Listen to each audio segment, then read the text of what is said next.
Dickinson once said, "To live is so startling, it leaves little time for anything else." And why seasonal eating? Because food tastes best when it's in season, doesn't it? Do you ever eat a tomato in February? Unfortunately. Right? They don't taste good. Tomatoes in July taste good. They come in all shapes and sizes and flavors. It's like sunshine doing a dance in your mouth, right? I read somewhere that we have 10,000 taste buds. I think we need to use all of them. And you're getting in the kitchen and you're digging out that carrot peeler and you're learning to zest a lemon, because that is where the learning really happens with eating healthy. We gotta be willing to get in the kitchen. I am a much better version of me. I'm a much better Heidi when I'm practicing yoga, when I'm on my yoga mat. But I was tense and I was stressed and life was busy and fast and I couldn't find my yoga mat. So I went on this search to find my yoga mat.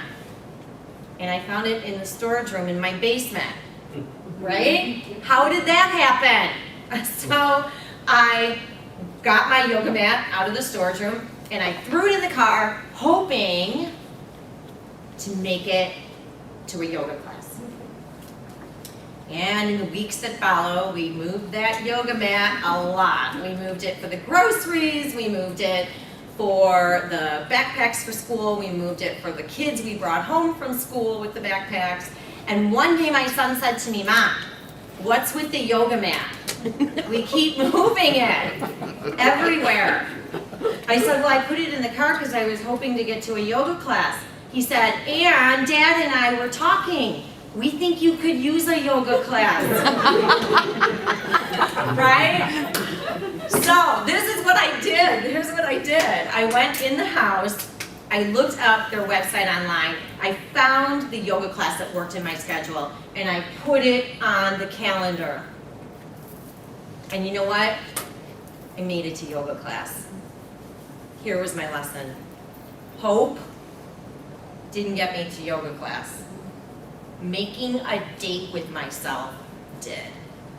We gotta make a date with ourselves. It's so important.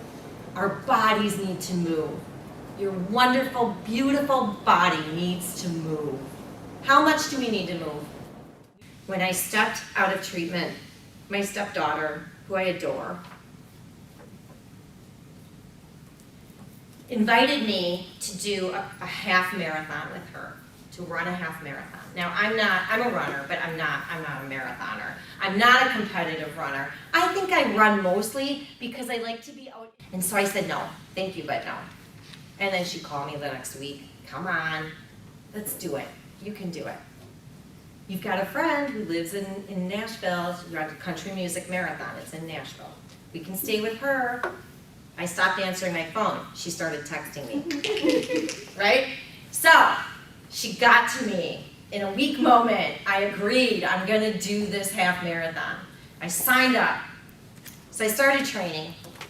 For me, who knows nothing about training for a marathon, that meant I added a little bit of time to each run. Every day, a little bit more, 5 more minutes, 4 more minutes. Just slowly, every week, a little bit more to each run. I started adding more runs to my days, right? And I noticed something. I started getting stronger, and it got easier to run some of these distances. And this little "I can do it" voice in my head got louder and bigger. And the next thing I knew, I'm standing in a street in downtown Nashville with 30,000 people. It's the biggest half marathon in the country. And Courtney right by my side. And with that, the gun goes off. And we start running. And so we're running, and a couple miles into it, I realize I'm holding her back. She's half my age.